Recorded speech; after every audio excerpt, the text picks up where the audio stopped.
Question में हमें एक ट्रायंगल के साइड लेंथ दिए हुए हैं और हमें लार्जेस्ट एल्टीट्यूड जो होगा उसकी लेंथ निकालनी है। ठीक है, तो यहाँ पे हम एक ट्रायंगल बना लेते हैं और उसको नाम भी दे लेते हैं। ये हमारे पास ए हो गया, ये बी हो गया और ये सी हो गया। तो ए के सामने वाले का लेंथ हमारे पास दिया हुआ है, दैट इज इसको मान लेते हैं हम 28। ये बी के सामने 25 और सी के सामने 17 है। ठीक है, और ए से जो एल्टीट्यूड ड्रॉ करते हैं तो हमारे पास ए डी एक एल्टीट्यूड हो गया। बी से ड्रॉप करते हैं एल्टीट्यूड ऑन ए सी, तो ये हमारे पास बी ई एक दूसरा एल्टीट्यूड हो गया। और ये हमने एक तीसरा एल्टीट्यूड ड्रॉ कर दिया, ये एफ हो गया। तो अब यहाँ से अगर हम ए डी की अगर वैल्यू लिखें तो this will be 17 sine B equal to 25 sine C हो गया। बी ई की वैल्यू लिखें तो ये हो जाएगा 17 sine A equal to 28 sine C हो जाएगा। और सी एफ की बात करें तो ये हमारा हो जाएगा 28 साइन बी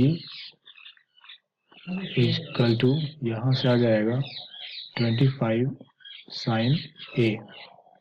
ठीक है, ओके। तो अब हमारे पास दूसरी है कि तो हमारे पास लेंथ की बात हो, एल्टीट्यूड लेंथ के बारे में बात हो गई। अब एक चीज मानते हैं कि जिस ऑर्डर में साइड लेंथ होंगे उसी ऑर्डर में उनके करस्पॉन्ड अपोजिट एंगल भी होंगे। ठीक है, तो यहाँ पे हम ऑब्जर्व कर रहे हैं कि A is greater than B is greater than C. तो यहाँ से हम कंक्लूड कर सकते हैं कि angle A is greater than angle B is greater than angle C. ठीक है, अब यहाँ पर करस्पॉन्डिंग साइन में किस तरह का रिलेशन होगा उसके लिए हमें ये जानना जरूरी है कि इसमें ये राइट एंगल ट्रायंगल है कि एक्यूट एंगल ट्रायंगल है या फिर ये ऑब्ट्यूज एंगल ट्रायंगल है। तो उसके लिए हमें एक वैल्यू, एक एक्सप्रेशन इवेलुएट करना पड़ेगा, that is B square plus C square minus A square. ठीक है, तो ये लेस देन 0 हो सकता है, इक्वल टू 0 हो सकता है और ग्रेटर देन 0 हो सकता है। ठीक है, तो अगर ये लेस देन 0 हुआ तो उस केस में ट्रायंगल क्या होगा, ऑब्ट्यूज होगा। अगर इक्वल टू 0 हुआ तो ये राइट एंगल ट्रायंगल होगा। और अगर ग्रेटर देन 0 हुआ तो इसका मतलब है कि ट्रायंगल इज एक्यूट, और एक्यूट एंगल ट्रायंगल में हमारे लिए कैलकुलेशन करना आसान होगा। तो ट्राई करते हैं इसको। तो B square plus C square minus A square की जो वैल्यू होगी that is B is 25 square plus 17 square minus 28 square. तो यहाँ से हमारे पास 17 स्क्वायर इज 289 और 25 स्क्वायर माइनस 28 स्क्वायर में A square minus B square लगाएंगे तो A minus B 25 minus 28 into 25 plus 28। ठीक है, अब यहाँ से हमारे पास इसको निकाल सकते हो आप, तो ये हो जाएगा 289 minus 3 times of 25 plus 28 is 53 and 3 into that is equal to 289 minus 9159 that is greater than 0। तो इसका मतलब है कि this implies triangle ABC is acute angled triangle। ठीक है, तो जब acute angle triangle है तो इसका मतलब ABC आपका 0 से π/2 के बीच में है। और हमें मालूम है कि 0 से जब हम π/2 में साइन की वैल्यू की बात करते हैं तो वो इंक्रीजिंग ग्राफ होता है। ठीक है, तो साइन थीटा जो होता है इंक्रीजिंग होता है 0 से π/2 में। तो यहाँ से हम ये कंक्लूड कर सकते हैं कि साइन वैल्यू में भी sine value of A is greater than sine of B is greater than sine of C. ठीक है, अब यहाँ से हमारे पास कंक्लूजन कर सकते हैं कि AD और B में अगर फर्स्ट टू कंपेयर करते हैं तो AD is definitely less than BE होगा, क्योंकि यहाँ पे आप 17 साइन है तो यहाँ पे 17 दोनों में सेम है, साइन ए क्या हो जाएगा ग्रेटर देन साइन बी, इसलिए BE is greater then AD। ठीक है, अब आ रहा है कंपेरिजन CF और B में आप कंपेयर करना है हमें, ठीक है।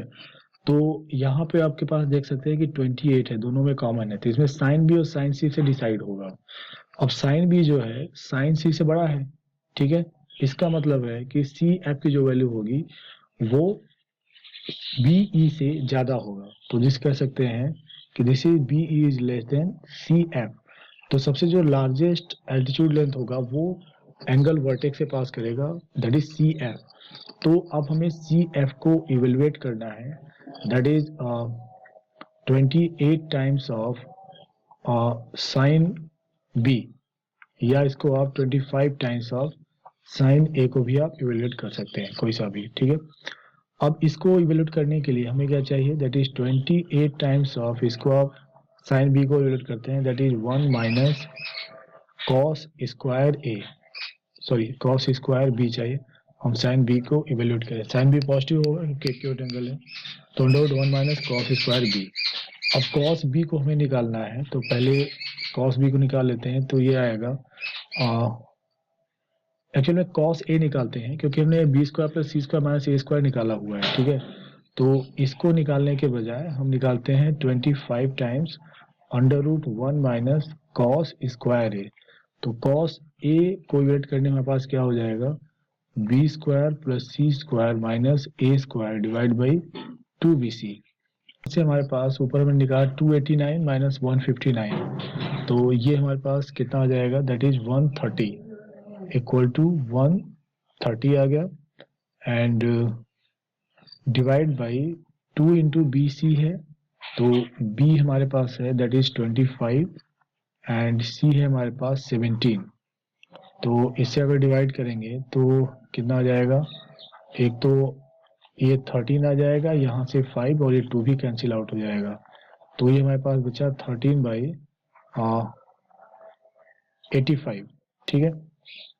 ये आपको निकाल लेते हैं, तो CF इक्वल टू हो जाएगा 25 times of under root 1 minus 13 by 85 square, and that is equal to 25 times of under root of 1 minus यहाँ पे 85 स्क्वायर हो जाएगा minus 13 square divide by 85 square, ठीक है।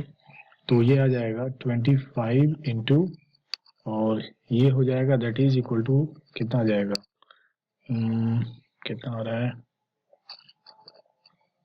84 डिवाइड बाई 85, तो ये 5 और यहाँ पे 17 हो जाएगा, और ये वैल्यू आ जाएगी 02420 डिवाइड बाई 17। तो करेक्ट ऑप्शन इज C।